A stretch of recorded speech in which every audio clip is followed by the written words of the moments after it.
వసుదేవసుతం దేవం కంసచామూరమర్దనం దేవకీ పరమానందం కృష్ణం వందే జగద్గురుం. ఓం శ్రీ రాధాకృష్ణాభ్యాం నమః. వందే కృష్ణం వందే జగద్గురుం అర్జునం వందే జగదే. ఓం నమస్తే అస్తు భగవన్ విశ్వేశ్వరాయ మహాదేవాయ త్రయంబకాయ త్రిపురాంతకాయ త్రికాగ్నికారాయ కాలాగ్నిరుద్రాయ నీలకంఠాయ మృత్యుంజయాయ సర్వేశ్వరాయ శివాయ శ్రీమన్మహాదేవాయ నమః. ఓం శ్రీ దుర్గామణీశ్వరాభ్యాం నమః. మనకి మహాభారత యుద్ధంలో మనకు వచ్చినటువంటి పాత్రలను తీసుకుంటే వీళ్ళంతా కూడా 12 రాసులకి చెందినటువంటి వాళ్ళు.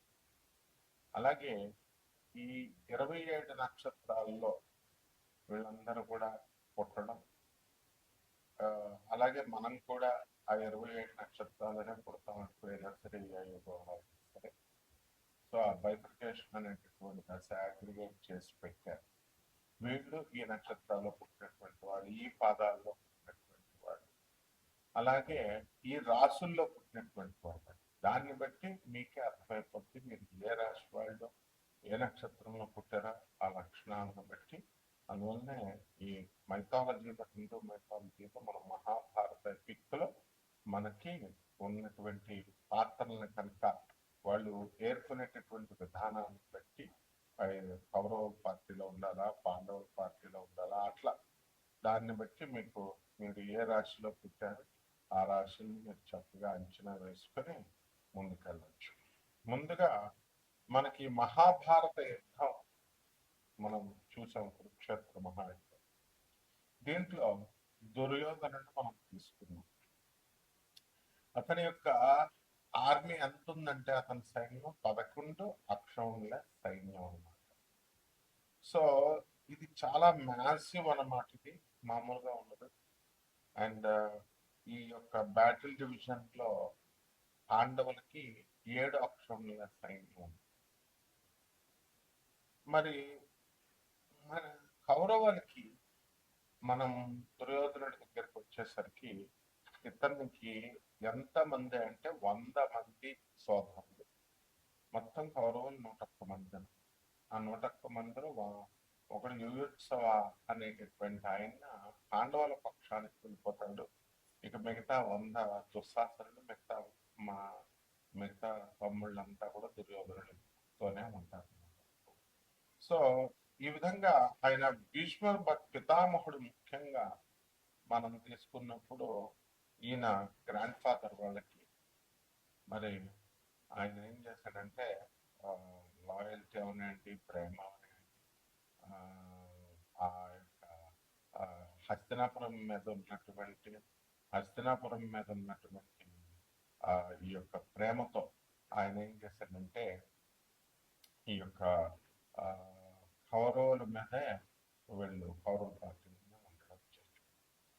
కాబట్టి భీష్ముడు, ద్రోణాచార్యుడు, కర్ణుడు, అశ్వత్థామ, కృపాచార్యుడు, ఆ తర్వాత శల్యుడు, అలాగే వీళ్ళందరూ కూడా మనకి కౌరవ పక్షాన యుద్ధం చేశారు.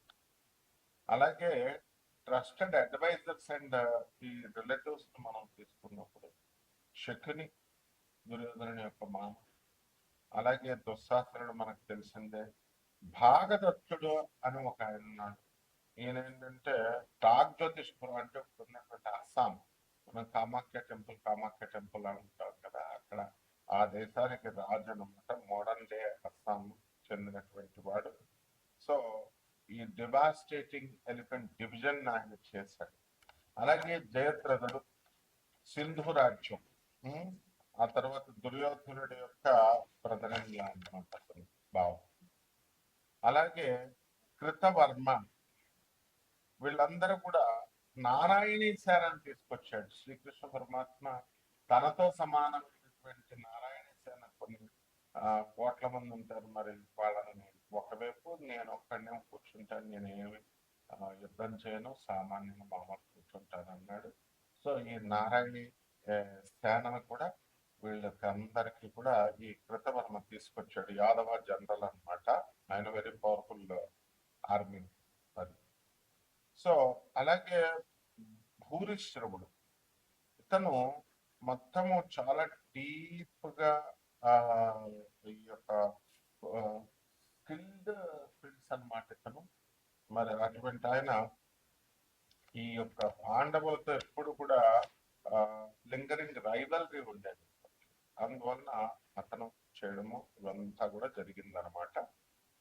సో ఈ 101 మందిలో మనకి యూత్స్ మనం చెప్పాం కదా, అతను హాఫ్ బ్రదర్ అనమాట కౌరవులకి. తర్వాత ధృతరాష్ట్రుడు గాంధారి యొక్క వేశ్య అండ్ మైడన్ ఉంటుంది. మైడ్ ఆమె పేరు సుఖధ. ఆమెకి ధృతరాష్ట్రుడికి పుట్టాడు.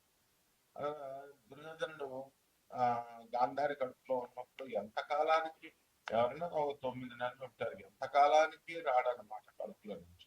ఎందుకంటే అతను కలి, పుట్టబోయేటటువంటి వాడు కలి అవుతాడు, మేనిఫెస్టేషన్ ఆఫ్ కలి. కాబట్టి ఎక్కువ టైము ఉండేసరికి ఈయన ఫ్రస్ట్రేట్ అయిపోయాడు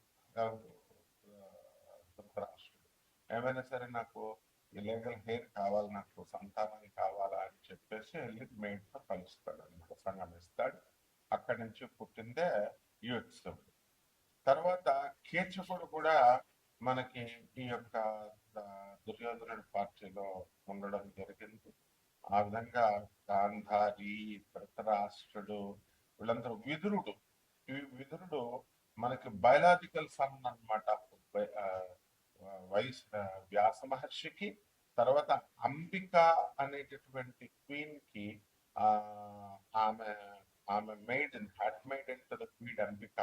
ఆమె పేరేంటి పరిశ్రమ, అంటే దాసికి వ్యాసుల వారికి పుట్టినటువంటి వాడు ఈ యొక్క విదురుడు అనమాట. ఆయన తర్వాత వీళ్ళంతా కూడా ఇవి పాత్రలు.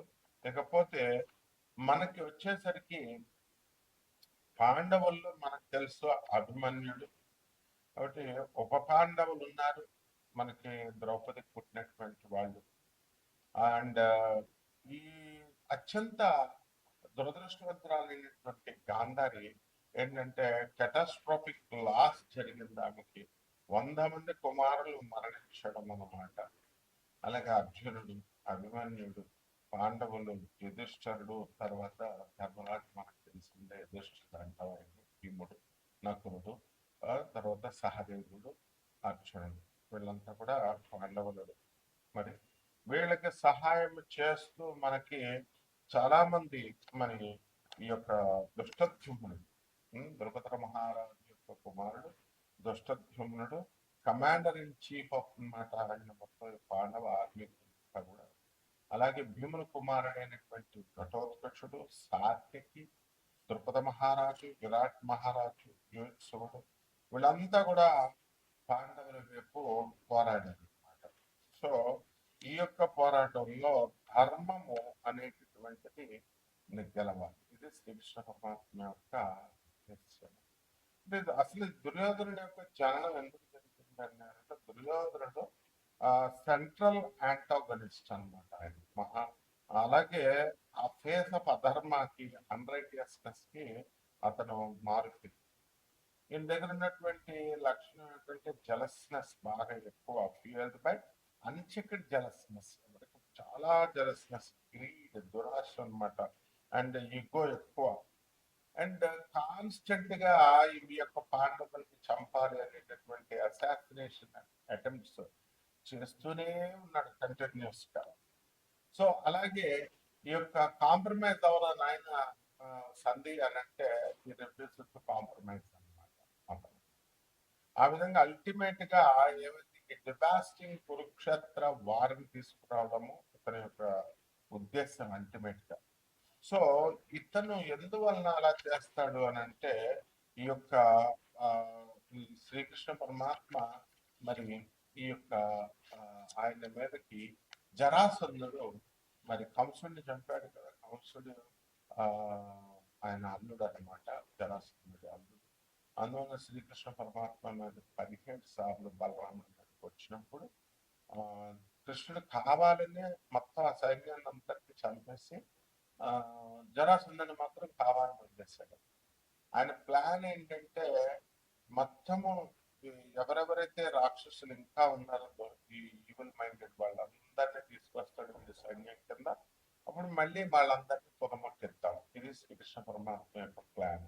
అందువల్ల మా మధుర మీదకి 17 సార్లు వచ్చినప్పటికీ కూడా జరాసంధుడిని 5 నిమిషాల్లో చంపవచ్చు ఆయన, కానీ చంపకుండా వదిలేసేటంలో శ్రీకృష్ణ పరమాత్మ యొక్క లక్షణం, ఆ ఉద్దేశం. ఆ తర్వాత అతనికి తెలుసు కృష్ణుడికి ఈ యొక్క భీముడి చేతులోనే జరాసంధుడి యొక్క మరణం ఉంది.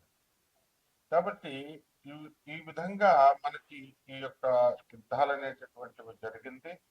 అలాగే మనకి దుర్యోధనుడిని మనం ఎలా చూస్తాము అంటే అతను ఎర్త్లీ ఇంటర్నేషన్ ఆఫ్ కలి అన్నమాట.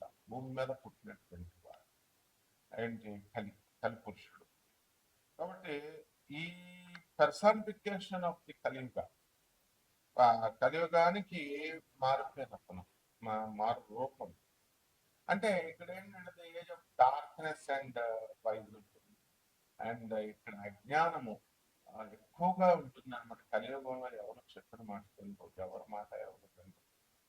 సో రాదర్ దాన్ ట్రెడిషనల్ గా జీటీ కింద పుట్టకుండా ఆయన ఏం చేశాడు, he was Born from a portion of dark నుంచి పుట్టి, డార్క్ ఎంటిటీ నుంచి పుట్టి ఈ యొక్క డిస్ట్రక్షన్ చేయాలి. ఓల్డ్ ఆర్డర్ ని, పాత తరాన్ని అంతటిని కూడా డిస్ట్రక్షన్ చేసి ఎర్త్ ని క్లీన్ చేయాలి. క్లీన్ చేసేసి ఈ కురుక్షేత్ర వార్ ద్వారా క్లీన్ చేసి ముందుకి మళ్ళీ కలియుగానికి తీసుకెళ్ళి మళ్ళీ కృతయుగానికి అలా నడపడం కోసం కలిపి ఉంటాడు. సో ఈ విధంగా మనకి ఇన్ని పాత్రల్లో మన యొక్క రాష్ట్రాలు అంతా కూడా 12 రాష్ట్రాలు ఉన్నాయి. ఈ 12 రాష్ట్రాల్లో వాళ్ళ యొక్క క్వాలిటీస్ మనం చూసుకున్నప్పుడు ఎవరికి ఏ పాత్రకి ఇష్టం. కొంతమంది కర్ణుడి ఇష్టం, కర్ణుడు యుద్ధం చేశాడు, ద్రోణాచార్యుడు, భీష్ముడు అంతా చేశారు కదా. మరి కర్ణుడి మీద చాలా సింపతి ఉంటుంది. సో కర్ణుడు చనిపోయినప్పుడు చాలా మంది దేవుడు ఏడ్చినటువంటి వాళ్ళు చాలా మంది ఉన్నారు. ఎవరెవరంటే సూర్య భగవానుడి కుమారుడు, బయలాజికల్ ఫాదర్ కర్ణుడికి, ఆయన ఏడుస్తాడు. తర్వాత శ్రీకృష్ణ పరమాత్మ కూడా ఏడుస్తాడు అనమాట. అంటే అతని లాయల్టీకి, కరేజ్ కి, బ్రావరీకి మళ్ళీ అటువంటి వాడు దొరకడు తను కర్ణుడు అనేటటువంటి ఉద్దేశంతో. అలాగే సాల్వ పర్వంలో, శల్యపర్వంలో ఏమని చెప్పబడిందంటే శ్రీకృష్ణ పరమాత్మను అర్జున్ వారు ఇద్దరు కలిసి పార్టీ చేసుకుంటారు, సెలబ్రేట్ చేసుకుంటారు కర్ణుడు చనిపోయినప్పుడు. ఈ విధంగా కాంట్రవర్సల్ గా కన్వర్స్ గా చెప్తారు. అయితే ఈ రకంగా మనకి ఈ పాత్రని బట్టి ద్వాదశ రాశి వారికి అందరికీ కూడా మనకి ఇప్పుడు మనం ఈ పాత్రలు దేనికి కోరిలేట్ అయినా రిలేట్ అయినా చూసుకొని మనం ఈ ద్వాదశ రాశుల వారికి కూడా ఇప్పుడు రాశి ఫలాలు ఏ విధంగా ఉన్నాయో చూద్దాం. ఒక్కొక్క రాశి వారిగా మనం చూద్దాం. అలాగే ఇప్పుడు ఎవరికైతే ఏ పాత్ర అంటే ఇష్టం ఉంటుందో ఆ పాత్రకి ఎవరైతే ఇష్టపడతారో వాళ్ళది ఆ రాశికి సంబంధించినటువంటి వారు, లేదా ఆ యొక్క పాత్ర. ఇప్పుడు కృష్ణ పరమాత్మ ఉన్నాడు, రోహిణి నక్షత్రంలో పుట్టాడు, వృషభ రాశి. నేను కూడా మరి రోహిణి నక్షత్రంలో పుట్టాను, నేను వృషభ రాశి. అందువల్ల సాధారణంగా కృష్ణుడు అంటే నాకు భక్తి ఎక్కువ, ప్రేమ ఎక్కువ. అలాగే అర్జునుడు వారు నారాయణ మహర్షులు కాబట్టి అర్జునుడు అంటే ఇష్టం నాకు. కర్ణుడు ఎవరికి హాని చేయకపోయినప్పటికీ కూడా ఎంత లాయల్ గా ఉన్నా, ఎంత బ్రావరీ ఇదంతా ఉన్నా కూడా మనకి ఇష్టం ఉంటుంది. అలాగే మీరు కూడా మీ యొక్క రాశి వారికి మీకు ఈ పాత్రలు నేను చెప్పాను కదా, ఆ పాత్రని బట్టి మీరు ఒక్కొక్కటే అన్వయించుకోవచ్చు. ఆ రాశిని చూసుకోండి ఒక్కొక్కటి. ఓకే, ఇప్పుడు ఒక్కొక్క రాశి వారిగా మనం చూద్దాం. మీనరాశి. ఈ మీనరాశి వారికి అందరికీ కూడా మనకి శని వక్రించి జూలై 27వ తేదీ నుంచి మీ జన్మరాశిలో ఉండడం జరుగుతుంది. దానివల్ల మీరు ఇంతవరకు కూడా బద్ధకంగా పనులన్నీ కూడా ఆలస్యంగా చేసేటటువంటి వాళ్ళు కొంచెం స్పీడ్ లెవెల్లో మీరు పెంచడం అనేటటువంటి జరుగుతుంది. చేయడం. అలాగే ఈ యొక్క రాహువు డిసెంబర్ 5 వరకు కూడా వ్యయ స్థితిగతుడై ఉన్న కారణంగా మీరు కొంచెం టెన్షన్స్, ఓవర్ నర్వస్నెస్గా ఫీల్ అవడము ఇలాంటివన్నీ కూడా ఉంటాయి. చేసేటటువంటి వ్యాపారాలు కిరాణా అయినా, హోటల్ అయినా, హోల్సేల్ వ్యాపారాలు, 1 గ్రామ్ గోల్డ్ షాపులు, ఈ వ్యాపారాలన్నీ కూడా బ్రహ్మాండంగా సాగుతూ ఉంటాయి. కానీ టెన్షన్ అనేటటువంటిది ఎక్కువగా తెచ్చుకొని పెట్టుకుంటూ ఉంటారు. ఏలినాటి శని జరుగుతుంది కాబట్టి ఆ ఏలినాటి శనిలో మీకు ఏమవుతుందండి అని అంటే కాస్త ఇబ్బందులు అనేటటువంటిది, అపనిందలు ఇలాంటివన్నీ కూడా జరుగుతాయి. పాండు మహారాజు తరువాత విదురుల వారు ఈ యొక్క నక్షత్రాల్లో ఈ యొక్క రాశులకి చెందినటువంటి వాళ్ళు అవుతారు. కాబట్టి ఈ యొక్క మీనరాశి వారందరూ కూడా బ్రహ్మాండంగా మీరు ఈ యొక్క బుధుడు మనకి జూలై 7 తర్వాత నుంచి చాలా బాగున్నాడు. అందువలన ఎవరైతే ఈ బెట్టింగ్స్ కానీ ఇలాంటివి షేర్స్ ఇలాంటివి ఆడుతుంటారో వాటిల్లో గెలుపు రావడానికి అవకాశాలు ఉన్నాయి. కానీ గిట్టింగ్లో మీరు ఆడకూడదు. తర్వాత ఈ యొక్క జూలై 24 తర్వాత బుధుడు వక్రించి ఉన్నాడు. ఆ కారణంగా మనకి అక్కడి నుంచి ఇంకా అన్యాయార్జితమైనటువంటి ధనం రావడానికి అవకాశాలు అధికంగా కనబడుతుంది. అలాగే ఈ యొక్క మీనరాశి వారికి అందరికీ కూడా కుజుడు మనకి వృషభ రాశికి చెందినటువంటి వాళ్ళు. కాబట్టి ఈ వృషభ రాశిలో ఉన్నటువంటి కుజుడు మనకి అద్భుతమైనటువంటి ఫలితాలను ఇస్తాడు. మీ సోదరుల డెవలప్మెంట్, సిస్టర్స్ డెవలప్మెంట్ని మీరు చూడడము ఇవన్నీ కూడా జరుగుతాయి. మీ వల్ల ఐదర్ డైరెక్ట్లీ ఆర్ ఇండైరెక్ట్లీ వాళ్ళు లబ్ధి పొందడం అనేటటువంటివి జరుగుతాయి. అదేవిధంగా ఈ యొక్క జూలై 16 తర్వాత ఈ యొక్క రవి పంచమ స్థితిగతుడై సంతానం మీకు ఆనందాన్ని కలిగించేలాగా అభివృద్ధి పదంలో వెళ్ళే విధంగా ఉంటుంది. అలాగే పనుల విషయాల్లో కూడా మీకు చాలా అద్భుతమైనటువంటి పనులు దొరుకుతాయి. మీకు చక్కగా డెవలప్మెంట్ అనేటటువంటిది కనబడుతూ ఉంటుంది. అండ్ ఏమంటే గురుడు 6వ ఇంట్లోకి వచ్చేసాడండి అని మీరు బాధపడాల్సినటువంటి అవసరం లేదు. అదే 5వ ఇంట్లోకి వచ్చేసాడని అది ఇట్స్ సింబల్ అనమాట. కుంభరాశి వాళ్ళు అలా బాధపడుతూ ఉంటారు. మరి కేవలం 5వ ఇంట్లో 6వ ఇంట్లో వచ్చేసాడని కదా. కుంభరాశి వాళ్ళకి 6 అయితే మీన రాశి వాళ్ళకి 5 అట్లా. కాబట్టి మనకి కేతువు చాలా బ్రహ్మాండంగా మీకు ఉండడం అనేటటువంటి షష్ఠ స్థితిగతులై ఉన్నాడు. కాబట్టి విదేశాల నుంచి లాభము, విదేశీ వ్యక్తులు విదేశాలకు వెళ్ళడము ఇలాంటివన్నీ జరుగుతాయి. ఈ రకంగా మీరు పరిహారాలు ఏమిటంటే ఇప్పుడు ఏలినాటి శని కాబట్టి శని జపం చేయండి, శని స్తోత్రాలు చదవండి. శనికి కిలోంపావు నల్ల నువ్వులు, నల్లని వస్త్రాలు ఇచ్చి పేద బ్రాహ్మణులకి శనివారం నాడు ఉదయం 8 గంటలకు దానం చేసుకోండి. దశ మహావిద్యల్లో ఒకటైనటువంటి మహాకాళి అమ్మవారి యొక్క హోమాన్ని, అలాగే షోడశ అమ్మవారి యొక్క అంటే లలిత పరమేశ్వరి అమ్మవారి యొక్క హోమాన్ని, మంత్ర జపాన్ని మీరు చేసుకోవడం ద్వారా బ్రహ్మాండంగా ఉంటుంది. శుభమస్తు. ఒక రావి చెట్టుని చక్కగా మీ ఇంట్లో పెంచుకోండి. గురు చరిత్ర పారాయణ చేయండి. ఆంజనేయ స్వామికి, వెంకటేశ్వర స్వామి పూజలు చేసుకోండి, సరిపోతుంది. శుభమస్తు.